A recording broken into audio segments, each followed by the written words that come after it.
The moment Qatar qualifying ended, it already felt different, and not in the usual bad Saturday way that people try to brush off.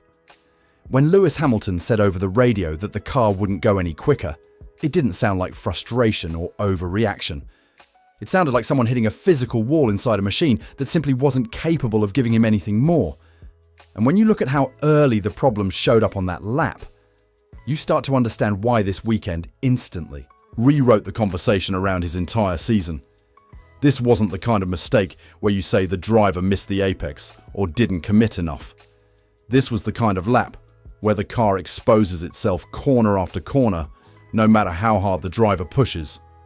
The shocking part is how quickly the evidence began stacking up. Hamilton lost almost half a second in the first sector alone, and not because he backed out or made an obvious error.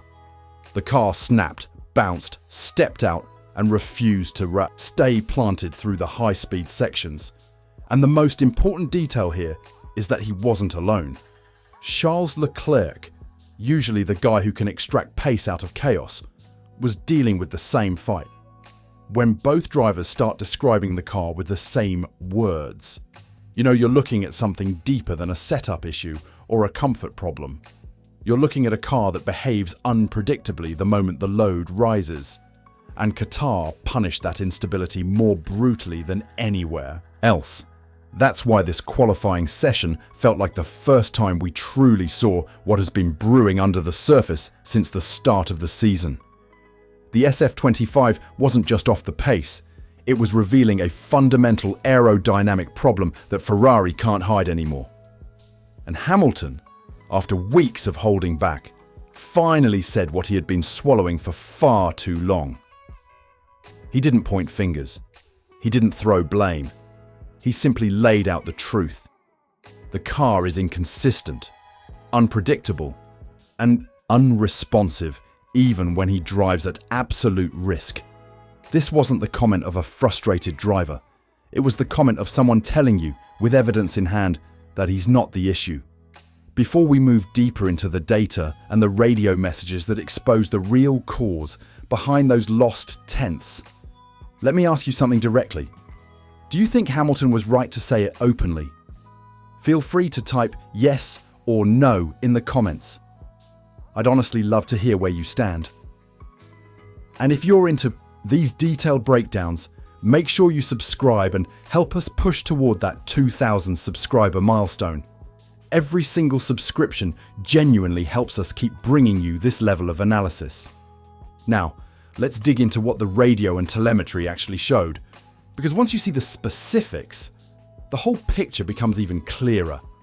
When you look at Hamilton's radio messages and the data that surfaced after qualifying, you start to understand why that single sentence, "The car won't go any quicker," hit so hard.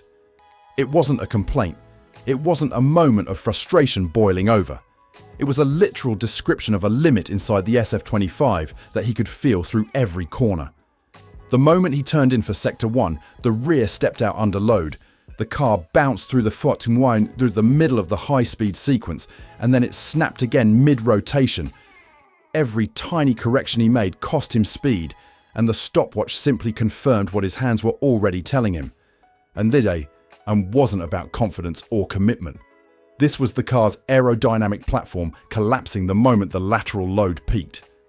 And the deeper you look, the worse it gets. The SF25's aeromap has become so narrow and so sensitive that even the smallest shift in balance, we're talking a few kilos of load, can flip the car from understeer to snap oversteer in a single corner. That's why the lap looks so disconnected. You could see the front refusing to bite in one phase, the rear refusing to stay, planted in the next, and Hamilton forced to fight both ends of the car at once.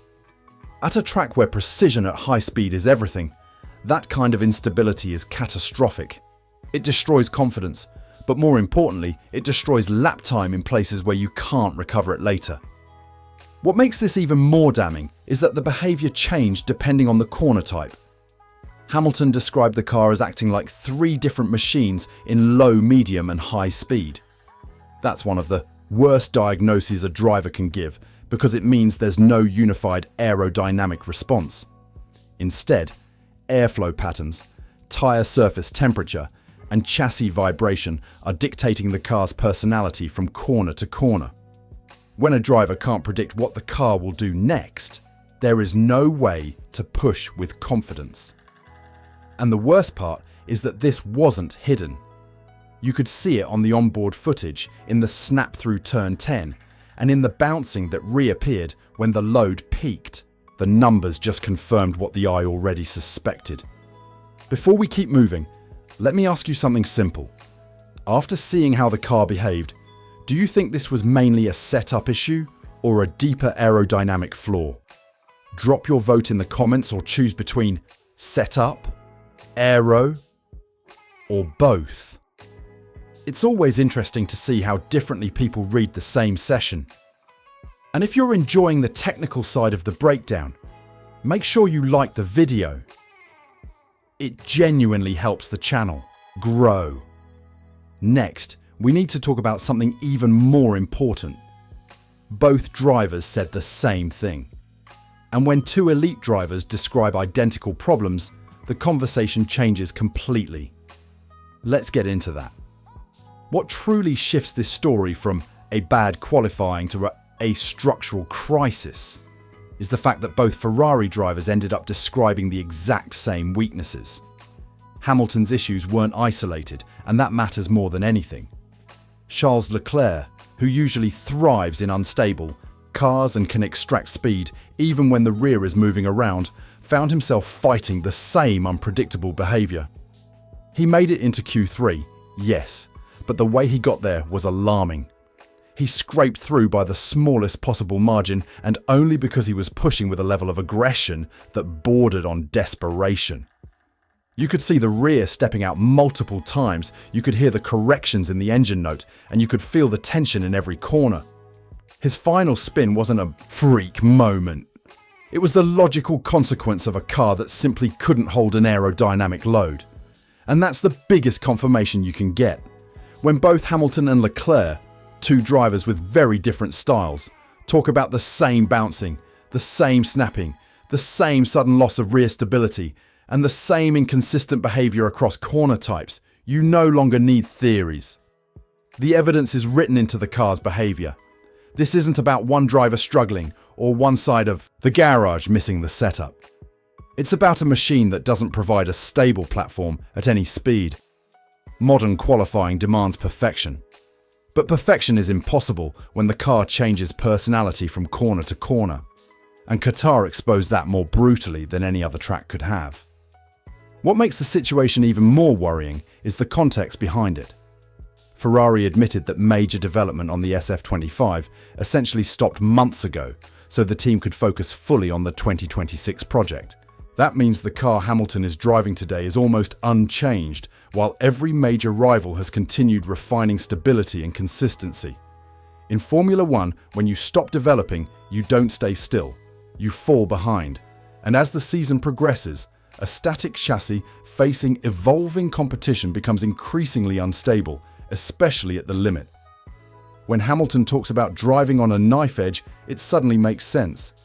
The car he's wrestling with simply isn't built to handle the pressure of modern qualifying without the upgrades his rivals have already introduced. Let me throw a question your way. Do you think Ferrari made the right call by shifting development early, or should they have continued working on the 2025 car to protect Hamilton's and Leclerc's performance? I'm really curious where you stand on that decision, so leave your thoughts in the comments. And while you're here, remember to subscribe and help us push toward 2,000 subscribers. Your support genuinely makes a difference and helps us keep delivering these deep dive breakdowns. Up next, things get even more complicated, because not only did Ferrari's development choices leave the drivers exposed, but the setup changes made for the sprint weekend actually made the car worse. Let's take a closer look at how that happened and why it proves the problem runs even deeper. The sprint weekend took everything we already knew about the SF25's instability and magnified it. Ferrari tried to save the situation by making setup changes meant to calm the rear, widen the operating window, and give Hamilton something more predictable to work with. Instead, the opposite happened. The car reacted violently to even minor adjustments, becoming more reactive under braking, losing rear grip through long-duration corners, and feeling even more unstable in the very sections where Hamilton needed precision. That's the clearest sign that what Ferrari is dealing with isn't just balance, it's concept. When a setup tweak pushes a car further outside its performance window instead of pulling it back in, the underlying platform is simply too sensitive. This sensitivity is exactly why Hamilton ended up starting from the pit lane for the sprint. Ferrari hoped that changing the setup would stabilize the balance, but the SF25 punished them for it. Hamilton's driving style relies on early rotation, commitment on entry, and a car that responds the moment he asks. The SF25 didn't give him any of that. Instead, it bucked, slid, and shifted unpredictably. When a driver of Hamilton's caliber can't lean on the car, that tells you everything. And it didn't stop there. Word around the paddock began spreading fast, because rival drivers started noticing these issues with the naked eye. Pierre Gasly even approached Hamilton directly after qualifying and told him, "It looks so bad." That kind of blunt comment from a competitor is rare. Rivals don't walk up to you and exaggerate your problems. If anything, they downplay them. So when Gasly says the instability is obvious, you know it's serious. The troubling part is that now everyone can see it. The bouncing through the high-speed corners, the rear stepping out on entry, the snap mid-rotation, nothing is hidden anymore. And with the paddock openly talking about Ferrari's instability, controlling the narrative becomes impossible. The team now enters the race with Hamilton starting deep in the field, overtaking nearly impossible, tyre life capped, and strategy. Options crushed. Even a clever approach can't compensate for a car that punishes any attempt at aggression. Clean air might cool the tyres, but it doesn't fix the aerodynamic collapse that happens when the load peaks. The instability isn't just a qualifying issue. It carries into race trim, only showing up in different places and different moments. Before we move into the emotional and psychological toll this puts on both drivers, let me ask you something directly. If you were Hamilton, starting this far back with a car behaving like this, would you go aggressive or conservative at the start? Drop aggressive or conservative in the comments. I'm genuinely curious which way you'd play it. And if you're finding this breakdown helpful, consider subscribing and helping us reach that 2,000 subscriber goal. Every new subscriber strengthens the channel and keeps these deep dives coming. Next, we're going to get into the part most people overlook: how these repeated issues hit the drivers and mentally, and why Qatar became the breaking point for both Hamilton and Leclerc. Let's unpack that. What Qatar exposed wasn't just a technical problem. It revealed the psychological weight that both Hamilton and Leclerc have been carrying for weeks. Hamilton has dealt with pressure before. Championship deciding pressure, title losing pressure, media pressure. But this is different. This is the strain that comes from fighting the same flaws over and over with no sign of progress. When he said he has definitely felt better, but insisted he was okay, that was classic Hamilton whenever he's trying to protect the team while still telling the truth. You could hear it in his tone. He wasn't angry. He was drained. There's a very specific kind of frustration that builds when a driver knows the car is limiting him more than his rivals or his own performance ever could. And for the first time in his career, he's dealing with back-to-back Q1 eliminations caused by pure performance. Not weather, not penalties, not strategy, performance. That alone would shake any driver, but for a 7-time world champion stepping into Ferrari with sky-high expectations, it hits even harder.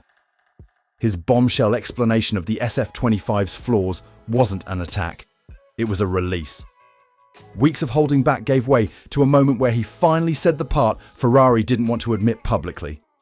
The car is unpredictable, inconsistent, and fundamentally unstable. That's the kind of honesty that only comes out when a driver reaches his breaking point. Leclerc is in the same storm, just expressing it differently. His post-qualifying interviews were some of the bleakest we've seen from him. He openly admitted he didn't know what else to do to keep the car under control. For a driver who usually finds magic in chaos, that's a red flag. When both drivers, world-class, proven, extremely adaptable, reach a point of helplessness, it tells you the car isn't just flawed, it's betraying them at the limit. And that kind of unpredictability forces desperation. Leclerc said he was taking stupid risks, and Hamilton has been on the ragged edge for weeks. A driver can push past understeer or a lazy rear end, but they can't push past randomness, and that's what the SF25 is giving them. Ferrari now finds itself with two frustrated drivers, one exhausted emotionally and one running out of ideas, both saying the same thing. Their feedback, their lap data, and even the visible behavior of the car all point to one conclusion. The flaw isn't setup, mentality, or driver adaptation. It's the machine. And that's the part that hurts most. Because when the car has a systemic problem, the driver is powerless. All he can do is manage damage and wait for the team to find a solution that may not come quickly. Let me ask you something honestly. If you were in Hamilton's position, dealing with this level of unpredictability, would you still trust the team to fix it before the next race? Give me a simple yes or no in the comments. I'm curious how much faith you'd have in Ferrari right now. And if you haven't yet, hit that subscribe button and help us reach our goal of 2,000 subscribers. Your support helps us continue making these in-depth breakdowns. Now we move into the final piece of this story. The moment of truth Ferrari now faces. With all the evidence exposed and both drivers reaching their limit, the team has no excuses left. Let's break down what happens next and how this could shape the rest of Hamilton's first season with Ferrari.